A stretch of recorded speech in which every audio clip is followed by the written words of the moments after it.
L'attraction est sous scellé, fermée au public. C'est sur cette balançoire géante, comme on le voit sur ces images filmées quelques heures avant l'accident, que la soirée de fête vire au drame. Hier, 2 adolescents sont soudainement expulsés de l'attraction.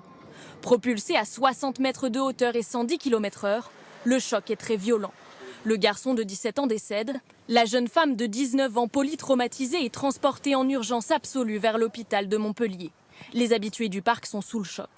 C'est triste, ça fait 18 ans que je viens dans ce parc d'attractions et je crois que c'est la première fois qu'il y a un accident aussi grave qui arrive. Le système de sécurité et tout ça, je ne sais pas s'ils vérifient souvent. Il faudrait que ça soit plus sécurisé, je pense, les manèges. Ce n'est pas la première fois qu'un accident survient sur cette attraction. En 2019, elle avait déjà été fermée provisoirement après qu'un homme se soit blessé à la tête. Les investigations commencent. Ils vont mettre en place un périmètre de sécurité pour préserver les traces et les indices, de façon à ce que la police technique et scientifique puisse intervenir afin de procéder aux constatations. Une enquête judiciaire a été ouverte par le parquet de Béziers pour homicide et blessures involontaires. 4 personnes ont été placées en garde à vue. D'après les premiers éléments, les 2 victimes auraient percuté des obstacles au cours de leur chute.